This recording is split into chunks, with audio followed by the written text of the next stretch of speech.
You're from where? Wyoming. Oh, Rosalie. No, you. Okay, we're live. Thank you so much, everyone, for tuning in to Birth Moms Real Talk Saturday Chat. I'm so excited to have all these awesome birth moms on here today. Aren't they beautiful? You know, we go through things, but we still look good while we're going through things. So we have three moms, maybe joined by others. You never know. We've got invitations out, and it's always an open invitation to all the birth moms who's been on Birth Moms Real Talk podcast. But today we're talking about forgiveness to healing. And I want all of you to go on today. Some of you, Rosalie, I said this before you got on. 66 people have downloaded your episode already. Wow. I just listened to it today. It took me a while. I listened to it 66 too. It's really good, good. 66 people. So I was like, they Wow. must have been waiting on it, you know. So the topic, forgiveness to healing. So that's the topic, and that was what in line with what you were talked about. So this is pretty much round table. There's no formalities around it, and I just want you all to share what that means for you. I'll let you go first, Rosalie, because that was one of the highlights of our conversation, and that's the title. Forgiveness helped you, and I think you that was a word I think I helped the statement I heard you say. Forgiveness helped you to heal. So Yeah. why don't you talk a little bit more, give a little brief about your short story and what why that means and why is that important to you. Well, I placed a child in 1977, and I call it the dark ages. Things were very different then, and yet in some ways they're very similar now. You know, whether you have an open adoption and closed, it's there's still we all share the commonality of relinquishing a child, which is huge. So things happen along the way. People don't necessarily respond kindly. Sometimes we're not kind to ourselves, and sometimes there's scars. And I have a friend who always says, "Turn your scars into stars." And that's not necessarily easy, but I find that if you can find in yourself a way to forgive these other people and yourself, it's huge. It's a big healing, and sometimes the person or persons that you're forgiving, they don't even know that you had an Right. issue with them. Absolutely. If you like you might it might be so horrible. You say, I could never forgive them for what happened, and yet you are doing yourself a big favor by doing that. So Absolutely, yes. Because it's said like with normal nature. I mean, let's see, our natural nature, we may not know we offended anyone or a person took offense or whatever with that. So it's like being real to ourselves with that. How about you, Rose? What's your take on that? So I agree with you 100%. I think that forgiveness is for us. I mean, I totally think it's for us. Yeah, yeah. Um, Trying to forgive myself was the hardest thing, but forgiving others was pretty easy for me. Um, the birth father and I had some issues along the way, and forgiving him was really easy. I I feel like the healing process doesn't start until you start forgiving Yeah, everyone. yeah, yeah, Um, I'm still yeah. having some issues with that. I Okay. feel like um, there's yeah, I don't know. I am having some issues with that still, with forgiveness for Uh, myself. so you're working on it. You feel like you've started the process of healing yourself, but what's hanging you up, or what do you think? I'm not really sure. I feel like so my daughter is kind of going through some stuff, not with me right now, but with Okay. some other stuff in her life, and Okay. I feel like if I just feel guilty about that. I feel like I can't help her. I can't. Hmm. But I feel like if she wasn't adopted, she wouldn't be going through these things. Does that Wow. make any Wow. sense to you? Yeah, yeah, hold that thought because we're gonna come and get some opinions about that because I Okay. understand where you come from, you know, Okay. because it's like we did not have control when our child was growing up. So we don't know what affected them. We Okay. don't So know. that's exactly what I feel like. Like Okay. I can't. I feel guilty because she wouldn't be going through this. But do you know Maybe. that? Do Maybe. you know that? I do not know You do that. not know that. Yeah. You're Lene, right. Lene, let's hear from you. Let's hear from you. What is that's- forgiveness to healing? What's your opinion? And respond to what Rose said and what Rosalie said. That was a lot. Forgiveness wasn't so much. I think I was more putting the blame on myself than really judging anybody else, because I blamed myself for, okay, she came out of my body. This is part of who I am, and she's a part of my genetics. So any choice that she would make, I would put that on myself, like it was my fault. Even though I didn't raise her, I just figured, genetics was stronger, and that's why she would make, bad choices or go through whatever she was going through. So I had to go through a process myself of, was it really forgiving, or was it really letting that go of that mom guilt? I think that we all feel as mothers, even after we choose to parent after we place. So it was really hard for me to understand the nature and the nurture, and to forgive the fact that she's who she is and she makes her choices based on whatever her reason is, because she's now an adult. And for me, was to let that go and not put that blame on myself. It was not so much forgiveness, it was understanding the difference between the two. And I don't know. I mean, I get that. I think it's more the mom guilt than anything, of having to forgive yourself for, not being so hard on yourself and not blaming yourself for their actions or anything that had gone wrong in the adoption. Right. Because that's like us taking control on what we have no control of. Yeah, there is no control. Now, Kristen, there's one birth mom, Kristen. I think you're tuning in, but you're supposed to be on here. So it's like, did you get the link? If you text me or send me your link, I'll try to invite you. But I see Kristen. I think she's one of our our birth moms. More the better. So she can join us. Yeah, but yeah, you would respond to Rosalie to what Rose said, because that's my opinion. And Rose was saying, well, it's because she's adopted, she wouldn't be going through it, but you don't know that. Rosalie? I'm sorry? I'm responding back to what Rose was saying. She believed that if her daughter was not adopted, maybe she would not have been going through that. But is that a guarantee? It depends on what the situation is. But sometimes people will, so my sister has 2 children that are adopted. So I kind of got to see things full circle. And whether it's her or anybody else, sometimes people will say, oh, well, they have these issues because they're adopted, attachment issues or whatever it is. And sometimes those issues are going to happen in a biological family. Yeah. And I think, the mom guilt, like you said, Linnea. Is it Linnea? Sorry if I pronounced that wrong. You're right. We could be guilty about anything and everything, and I like to say, if my kids did something great, then it was because they did it. If they did something not so great, then it's my fault. Right. Which isn't true, but it's almost like we give them so much power. Yeah. And just we say, we've got to face the fact, it's 2. It takes 2. You heard me. I'm always saying nature, nurture, nurture. And we don't know what's affecting what, but it's a combination thereof. The nurture is the environment around it, because I always look at not necessarily just my son, but with adopted children, they can only react or relate to the environment that they grew up in, whether it was a communicative family or not, did they talk or whatever, or of course, genes are always there. So that birth bond is never broken, even though we may be separated, but who comes out of us is based on having the genes that we have. So it is about forgiveness to healing. So like, if once we forgive, and someone had commented last week, because this was a topic last week, and it was someone who put in the comments, and it was obviously an issue with, she was a birth mom, and saying that her parents really forced her to give up. And she's forgiven, but she hasn't forgotten. So how does she forget?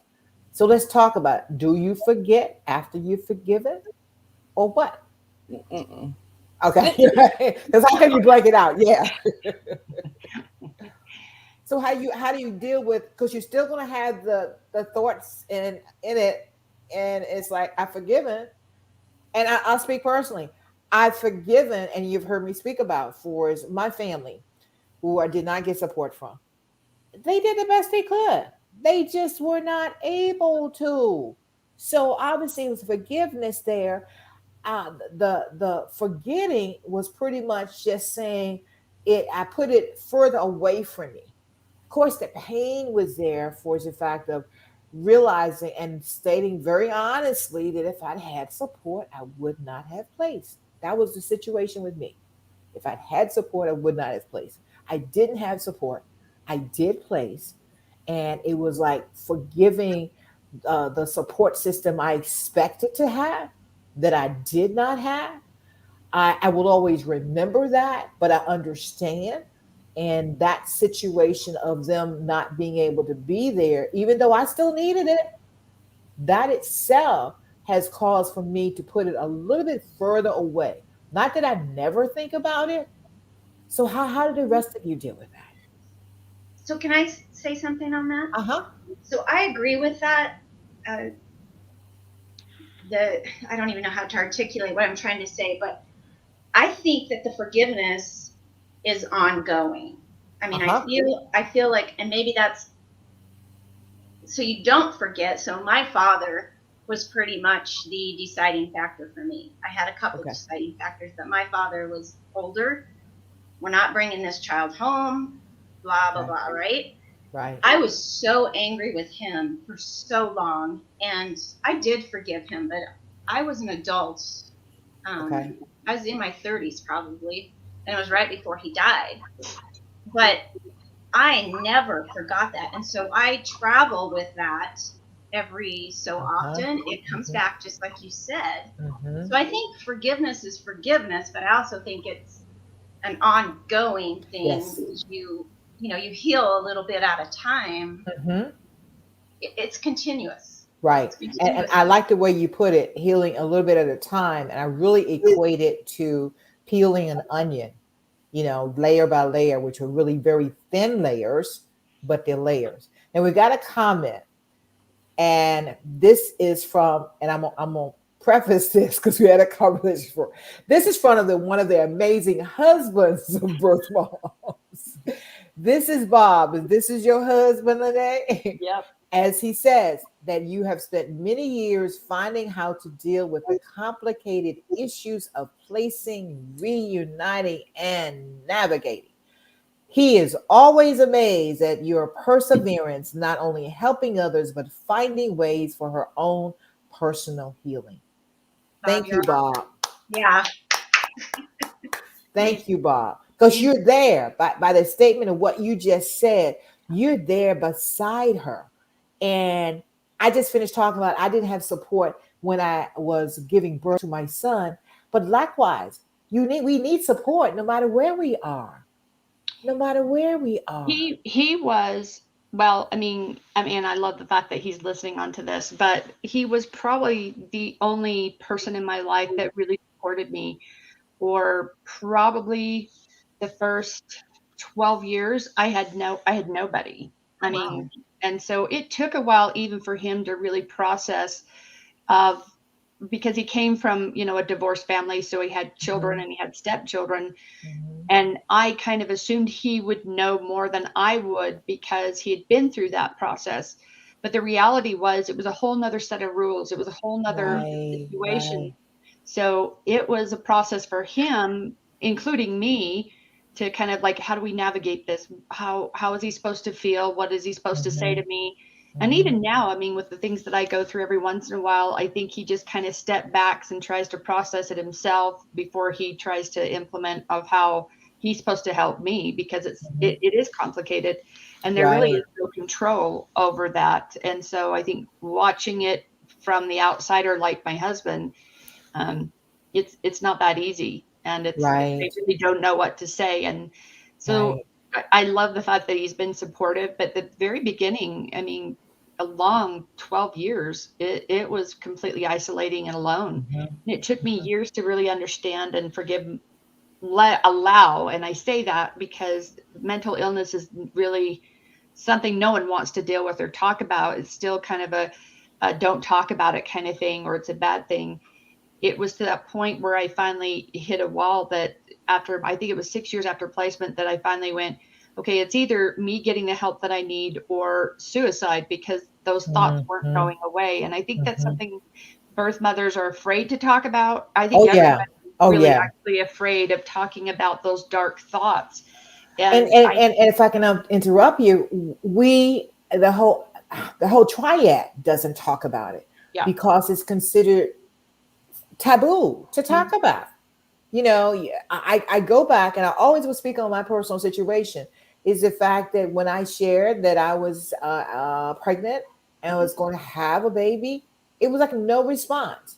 Even for being in the hospital, I come back, I had to announce. And they ain't want to ask me, they ain't want to talk about it. Well, I have a son. Yeah, Yeah. this is it. This is like the fact. And part of it was me realizing what I needed to do for myself.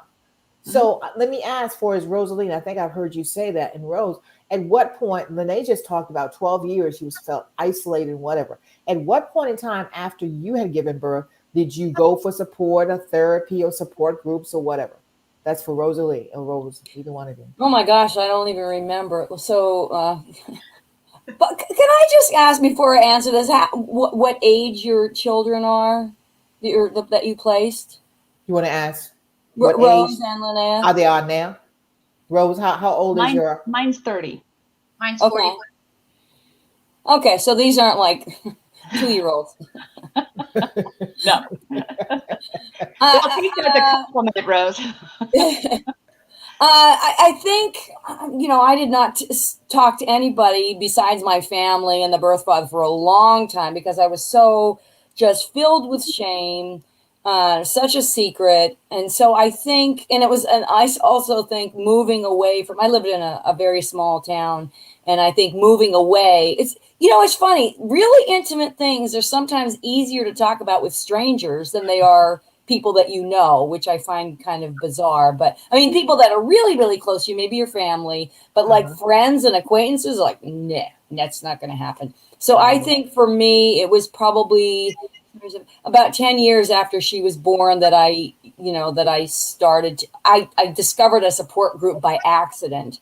And I thought, somebody invited me to come, and I said, I don't have any issues. So I came and I, sat there and just listened. And I thought, I think I do have some issues here. So yeah. I just kept coming to this support group for years and years and years and learned not just by sharing, but more initially just by listening and just being in the same room with another birth parent. I never experienced that prior to that. You don't meet someone and say, hi, I'm a birth parent. It's a private thing. And somebody used the word complicated. I think the whole thing is very complicated. Absolutely. How about you, Rosalie, if Rose? I can add to that Go one, ahead, Lynn. if my first real part of the adoption and getting my healing process just out in the world and advocating was me talking to and sitting in a group of adoptive mothers. And Ah, that part gave me a whole different perspective of my adoptive couple, understanding their insecurities, understanding their fears, so I can understand my couple a little bit better. And that helped me in a lot of ways of forgiving them, not realizing I needed to forgive them because I was in my mind, I wasn't vocalizing it to everybody, but in my mind, there was a lot of things that I was blaming them. And I think meeting other adoptive couples and talking to them, I'm like, oh, they're just as normal as we are. They make mistakes just like we do. Right, right. So I think that was my very first process of forgiveness and healing, was to really put myself in their shoes and understand what they were going through to help me through my own process of what that forgiveness is and what it looks like. I mean, I know because you were saying, going to a support group, but that support group with adoptive parents was just a whole nother ball game of forgiveness and understanding. Rose, you want to comment on that? Yeah, so I didn't probably get any help for about 10 years as well. I was probably in my late 20s. I thought I was working on the adoption part, but I really didn't realize I wasn't until a few years ago. Like I told you, when my daughter started working on hers, she got me involved in all of this stuff. My sister, And share, because Rose has a very unique story, and I think I shared it on the podcast. How did you even get involved or know about Birth Moms Real Talk? so my daughter actually told me that she had been listening to podcasts and she was trying to do a lot of healing. And so I just started doing that. And then she got me in touch with this podcast. And so that's how I got involved with this. And I brought that up because it was your daughter, an adoptee, seeking out support. And that relates directly back what Renee was saying. It's all of us. It's the whole triad. We need that. Whether it's support or meeting others or being able to forgive or not having a guilty. Because one thing that happens is the fact that I laugh and it's not funny, that to adopt a child, that child has to be born. So with every adoption, there is a birth mother somewhere. And so acknowledgement of that.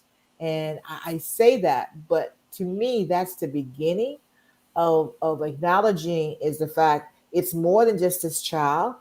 It's the mother of that child. It's the adoptive parents of that child. It's the child itself and himself or herself. And so it takes the whole village or whatever to really heal and forgive and all of that. That's just part of it too. So forgiveness, we talked about forgiveness. We talked about we don't necessarily forget, but that's being one step towards the healing. What are some other things that have maybe, and it's a healing is a lifelong thing. So it's like, maybe if I can ask about how, and not you have to put a number on it, how far you are with healing and so forth. I know it's a process. I know sometimes I feel as if I'm 3 steps forward, then I come 2 steps back, then 3 steps forward, then 2 steps back. Do any of the rest of you feel that way? Oh yeah. It's like life. Yep. That's it. That is it. So if you feel yourself going back, what do you do for yourself? What options? What are you doing itself? Journaling is one of my things. I acknowledge my feelings, whatever they are, and I shared a little bit before we came on air. Today is my plus 12 day. And for those of you who listen to my podcast, my plus 12 day is 12 days after my son's birthday. His birthday was the 11th, so today is the 23rd. That was the first day I saw him. So that's always a very special and emotional day for me. And I know you too, Rosalie, your daughter was born in October. So how? She was born October 21st, so she just turned 44. Some of you weren't even born yet. Okay. We're good. I had her when I was 2. So how was her birthday for you? So we've known each other since 2000. We met in 2005. So we've known each other for a big chunk of time. So I texted her and then said, I would like to talk, but I know that she's a mom. She has 2 sons, so that makes me a grandmother. Although I don't use the term grandmother because the boys have their own grandparents. But anyway, so we texted. She responded. I said, I would love to talk to you. I know you're busy, so let's figure out a time. So we will probably talk sometime this weekend. Okay, good. How did the rest of you deal with your children's birthdays? So I pretty much have done the same thing that all of you have done. I just kind of acknowledged it every year. My sister always sent me something every year or called me. And now, that we've been in reunion, we talk, and we've only gotten to spend one birthday together, one of her birthdays together. So we're going to work on that. That's something that we both want. So that's a goal, is to work on getting to spend birthdays together. Okay, good. How about you, Rose? I it's there for a while. Oh, that was you just was talking, Rose. Okay, I had the wrong person. I'm sorry. I avoid mine. The first few years where I always made sure she got a gift, I already made sure it was always in the mail, and then they would send pictures, and I would literally hang off the mailbox for that picture. And then through the years, once we reunited, it just got more complicated. So I would take a day. That day was my getaway day. You know, I would do something special for myself. A lot of times I would just go window shopping, get some fresh air, work in my garden, or do anything to get my mind off of it, because it just didn't seem like a fun day for me. So I did kind of a self-care day. Okay. It's funny Good. because your body remembers that trauma. That Uh-huh. I won't say trauma, but your body remembers it. Trauma, say it. I'll say it. Well, Trauma. it is trauma, but I think it's the trauma that follows after it that makes it more trauma.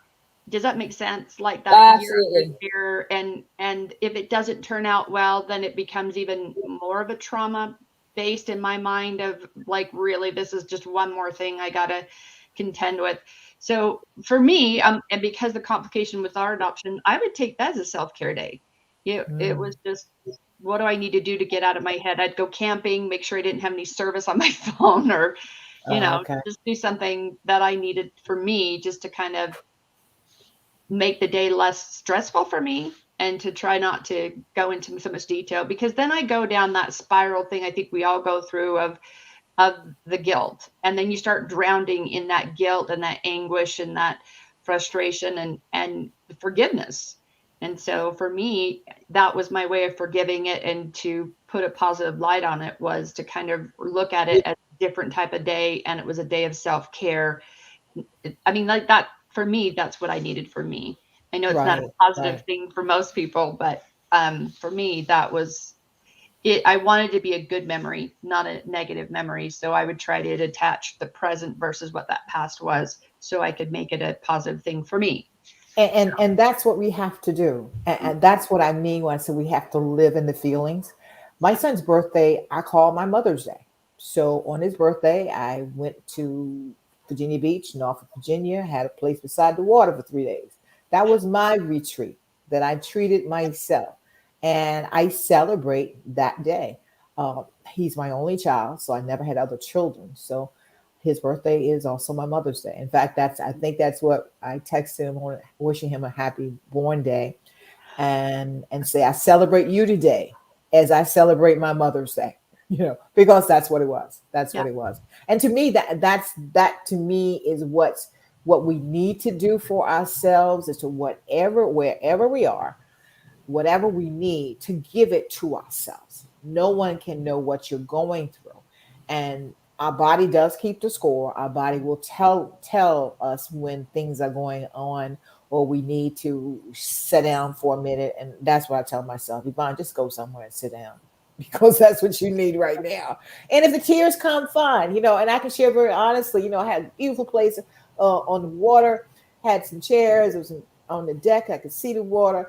I think that actual day I was out, got a morning, had coffee, sit in the chair, watched some water, fell asleep, woke up, ate, drank some more coffee. So it was just my day. It was just my day for me. Yeah. And today I'm going to go out and buy me some flowers. There So you go. that's a celebration for There me. you go. Well, And Linnea, you used an interesting term that I think about a lot: getting out of your head. Mhm. And I think it's easy to get into your head and then go down that rabbit hole of either guilt or whatever. Just thinking. I mean, thinking is good. We all do it. right, But I think right. sometimes for me, if I'm like in that place where it's not doing anybody any good, to find somebody, either if it's myself, like you were saying, Yvonne, like journal writing, or Mhm. somebody like your husband or a best friend that you can confide in. And sometimes, like, I used to think of journal writing as like ticker tape coming out of your head, like you're writing it down. Or if you're speaking to someone in like a support group or just a friend, you start, if you talk about what's going on in your head, the Mhm. person or your journal could say, yeah, I get that you're saying that, but okay, let's take a better look at this, and to get you not so much in your head, which it can be a bad place of self hurting Right. yourself more. Well, Well, getting it out of your head, to me, when I get the thoughts out of my head, that's when I journal or just write in general. And Right. sometimes I can talk faster than I can write. So Yeah. I'll do the microphone and just talk. I mean, I'll just talk Yeah. and create a voice video. And I've got many of them. I can go back, it's dated certain days and so forth. So it's just me talking, Yeah. and that just helps right there. I call that verbally vomiting. Uh, It's and I I wouldn't think, call it vomiting, but I call it well, I verbal. mean, you think about it, you're verbally just going through all these emotions and you're putting words to those emotions. And I think that I call it the verbally vomiting because I think part of this whole thing of forgiveness and forgiving ourselves is having to own your own story. I mean, Uh-huh. you've got to own your own story. You've got to be able to look at it and go, okay, I did this. I made the right choice. I did what I thought I thought was best at that time versus trying to live in the past. And Yeah. you have to find a way to move through the ugliness to find betterness. And so I think the verbally vomiting was my way of just kind of trudging through that whole thing and treading water and not drowning with the what ifs, Uh-huh. because I think we all do that. We reminisce and then we go through that process of we're reminiscing and we're drowning in our own sorrow versus finding a way to be better versus bitter all the time. And so for me, it was owning my own story. It was Mhm. telling people that, if they said something or if they did something, I had to be okay with telling my story. And the more I told it, and especially being very careful as to who I told it to, not only was I educating them, but I was owning it myself. Like you can't, Mhm. it's kind of like with kids, if they keep calling you names, they say sticks and stones can break your bones kind of thing. I think if you just start owning your own story, no one can use that against you and it's not so hurtful anymore. Mhm. And so I've learned to be able to combat that. So when people start making negative comments or they start saying something, I go, well, let me tell you something. And I can walk them through that process of adoption and walk them and help them understand. And the more I do that, the more I find myself empowered with my own story and to get through the negativity and finding happiness and not being so bitter and finding a way to be better just within the community alone, let alone myself and my heart. So, I And mean, that's kind of how I I find forgiveness in a lot of ways is just owning that. I mean, just talking about it and owning it and not playing victim. well, Because I think Lene also for is part of it for me is being able to give my own narrative to the Mhm, whole process, yep, because what happens so many times is the words, the perspective,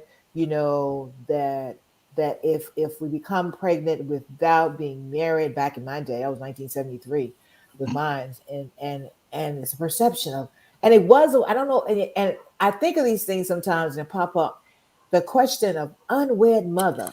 Why the unwed wed? Because you're a mother. I mean, maybe I'm just that analytical to think in terms of, but that was what, oh yeah, unwed mother. And then it was the word they used were illegitimate, like the child is not legitimate yep, unless you're married. And it was just forced to me. And I'm like the one, is that don't make no sense. To me, it didn't make any sense. And that was my whole narrative, is separate aside of me not being married right, and having a child had no reflection on me on who I was. And I've always been that vocal child from the time I was 8, 9, 10 years old, and always speaking up and so forth. And so I kept that stance, and that's why pretty much how I knew I had to deal with my situation, my family, and whatever, is that I wasn't going to get the positive. It wasn't there, and I recognized it wasn't there. So it was me pouring into myself to do the positive. And that was the beginning of the healing for me. When my son and I reunion and met, it was both of us recognizing what we both had went through. For him to know my story, for me to know for is how he has grown up. So it's always this, to me, this unpeeling of that onion. That's what reunion is. And that becomes, when I say it's hard, I'd love it. I would not change it, but I recognize that the emotions are hard. I'll put it that way. The emotions are hard, and I cannot deny that. I cannot deny that when tears come, to not try to dry them up or whatever. And just as I said before, I mean, today has been a very emotional day. And I said, well, not that I had to be ready for this or not. If I shed tears here, I just shed tears. I'm trying not to do the ugly cry, but it's whatever you feel, you have a right to show. You have a right to show. Now, next week, we're doing National Adoptee Observance Day. We will have birth moms and adoptees. I'm so excited about this because this will be probably, and you can chime in on whether you've ever seen a live conversation, not in a support group, a live conversation with birth moms and adoptees, because those are two perspectives of the triad. And the reasoning behind it, there are always different observances and whatever. And as I've said, the mission of Birth Moms Real Talk podcast is to do this real talk, to bring things out in the public that have been covered up, not only just the secrecy, but saying things out loud and in the public that typically are only said in private support groups. That gives not only perspective of people not involved with adoption, but to face the reality of us ourselves. Now, understand, not everyone's willing to go full public and share their story. Understand that. That's fine. But those who are, to me, it gives people that listening, like they're listening through a glass studio. This is called the StreamYard Studio. So they're listening to us today and talking real, talking public. And some may be saying, wow, I never heard a birth mom in public in saying that. To me, that's where growth and healing comes. Any opinions on that? I think the education is hugely lacking in our community. I think it's birth mothers and adoption in general has been kind of thrown to the back burner as an option. And I think it's great that we talk about it, because I do think it's still a beautiful thing. I still think it's a great choice, and for so many reasons. And I think we need to shed light on the fact that even though this is a hard thing for us to do, we did the thing that was the most right thing. Yeah. And even at the time, even though your life changed, it was still a great thing. And I think that education needs to be put out there of, I don't know about anybody else, but I made the best choice under the circumstance at that point in time in my life. And even now, after 30 years, I can still go, I still made the best choice. I can't undo the circumstances. So sticking with that and saying this was still a great choice. It was the best choice for her and for me. And I still think that that's a huge advocacy for adoption, and telling other people that adoption's still a good thing.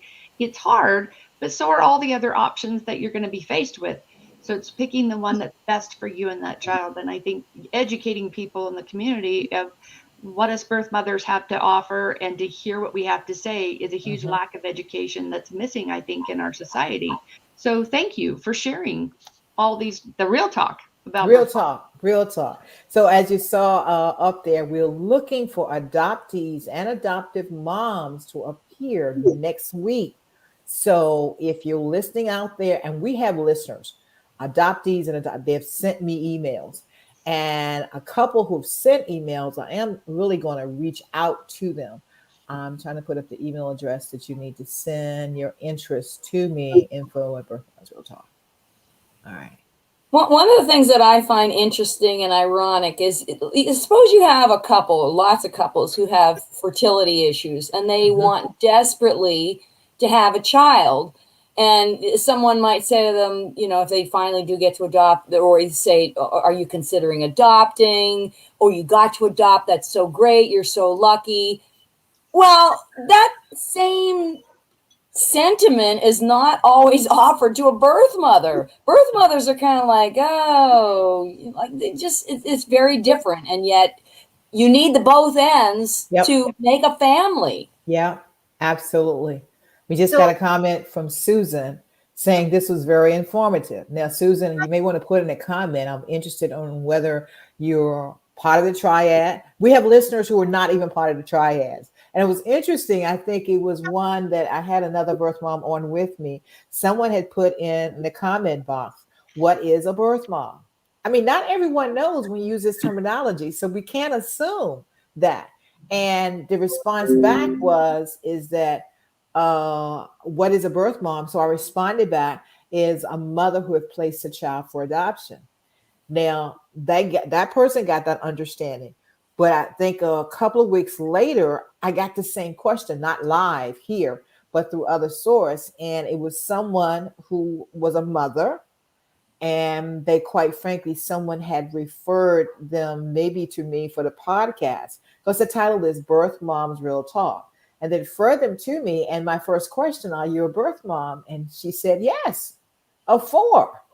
At first I was like, four? What she was referring to, that she had given birth to four children. So it was like, okay, this is needed. We need to talk in public about this and really say what we mean by that. So and some people do not like the term birth mother. Right, exactly. Language is really important, and I always refer to my daughter as my birth daughter, and especially if I'm around my daughter's adoptive parents. And but different people have different things, but language is really important. Right. Or whether we use, and that's sometimes a question I will ask some of the people that I'm interviewing. Do you prefer birth mom, natural mom, bio? I mean, we've heard all the different ones, and it is important, the wording and what you're comfortable with and sharing too. Right. Absolutely. I've noticed that, and I want to add to that with Rosalie, with what you're saying. When I deal with professionals that happen to be in adoption or DCFS or any type of foster care program, they misunderstand by saying, birth mom, meaning that you chose, your rights were revoked. And you have to kind of go back and go, no, I chose to place for adoption. There's a big difference between the two. So having to advocate also with that and explaining to people is really important, because there's a big difference between the two.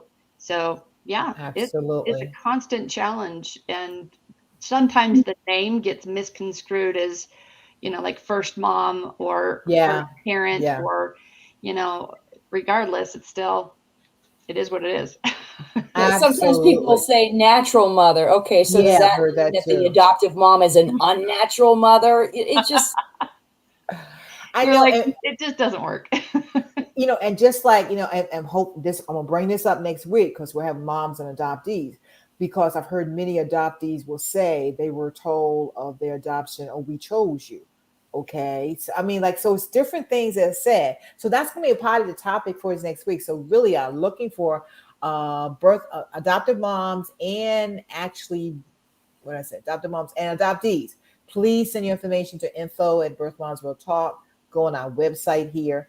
We come on every Saturday just for a few minutes. It may go longer at times. Sometimes it's just me. Sometimes it's moms or whatever. But we got some special podcasts coming up. I already mentioned that we're going to have a podcast with a triad. Myself as birth mom. Damon is going to be one of the birth adoptees on it, and another adoptive mom. And we're also going to be doing a special live from a birth mom retreat in Orlando, Florida. So a lot of exciting things coming up. We still do have our Birth Moms Real Talk Village, and we'll be starting some sessions for those. Those will be private Facebook Zoom sessions just for members who are joining with that. So go on our website to find out more information about that. And joining that, we'll have, I call soul healing, soul sharing sessions. It's that private group that you may be attending, support groups, but much more. It's that way of having a birth mom buddy, because there are times that it's just like and it's not any specific thing is going on, but it's like it's just a day, life just gets you, situation, stress. How are you dealing with that? We've got to heal, and we need places to heal. Sometimes holding hands, sometimes just talking to someone. So give me a round table. Any last thoughts, Rose? Let me come to you. Yes, I do actually have some quick thoughts. So Okay. I wasn't able to, or I didn't feel like I could express myself or allow myself to heal until a few years ago. So I think what you guys said about allowing yourself to heal is so important. I think everyone that's out there listening that is a birth mom, it's important for us to know that we have a side as well. I didn't know that. I didn't think I was. I didn't think I was worthy of that, but we are. We are definitely worthy Yes. of Yes. all of that. Absolutely. And the other thing that Lene said was, I feel like we really need to change the way that adoption is done. I think that we have to educate everybody, the whole triad, everybody that's involved. We have to change the way it's been done so that the trauma is going to be trauma, but it has Mhm. to be changed so that it's Mhm. dealt with. Mhm. Mhm. And to me, on your same thing, what you just said, Rose, to me, until you deal with it, you can't get through it. You got to Right. face it to get through it. You got to face it. Rosalie, any last thoughts to that? Um, all of the above, and we talk about the triad, and yet it's huger than that. There's sometimes it's called Yeah. a constellation.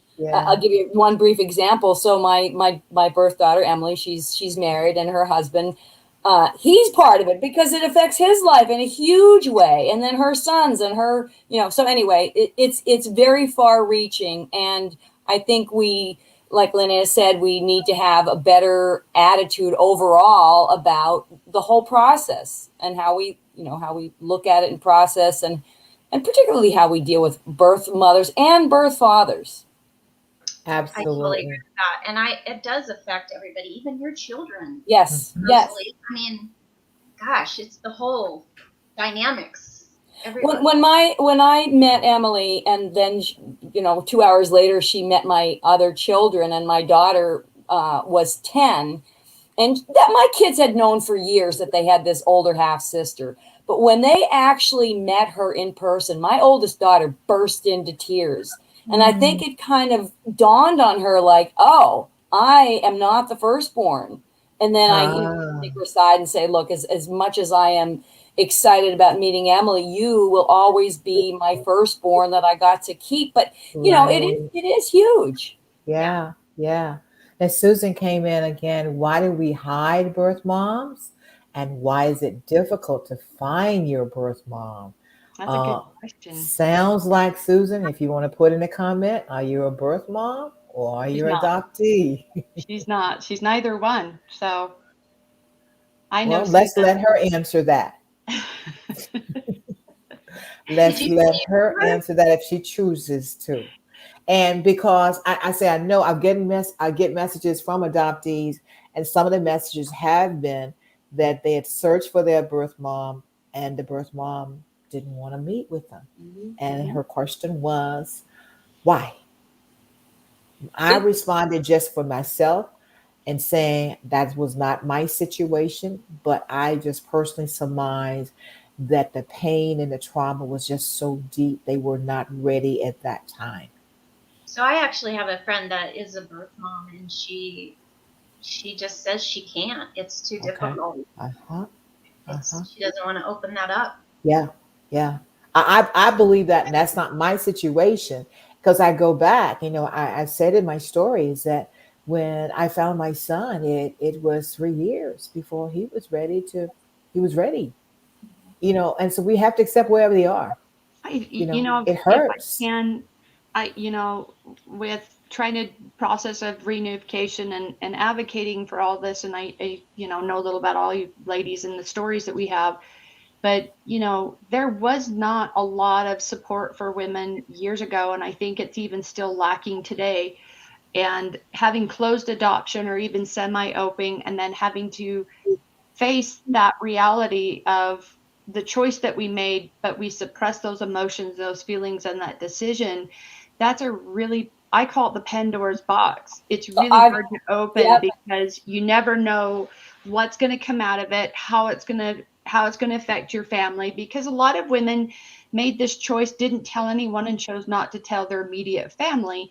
And so it's kind of a shameful thing. And for her to have to process that and come to grips with it is it's a ripple effect, like you said, Rosalie. Is it's just your and Rose, I think you said the same thing.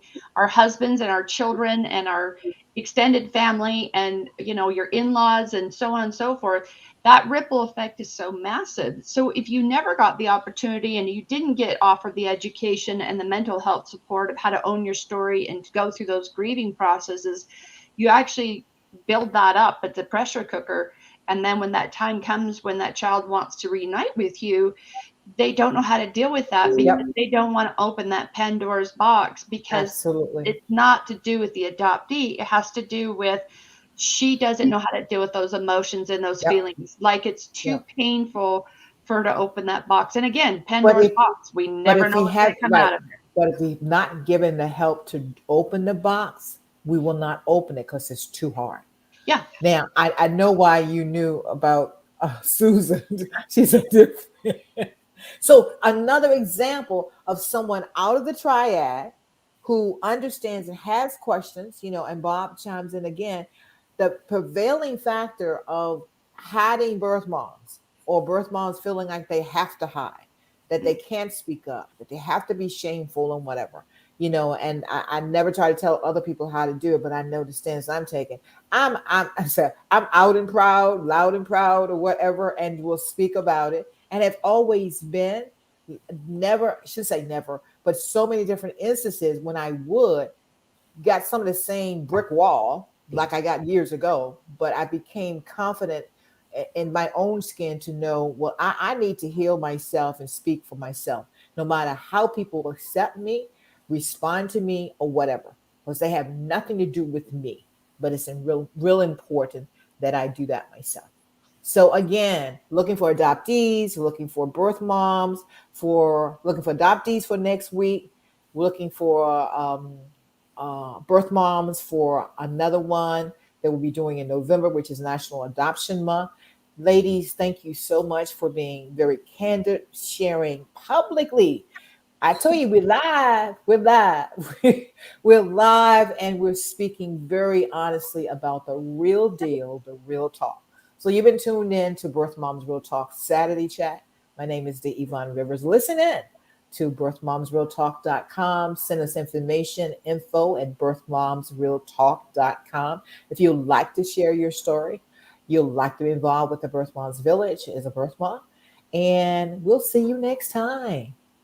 Thanks, ladies. Thank you. Thank you, guys. Thanks, Yvonne.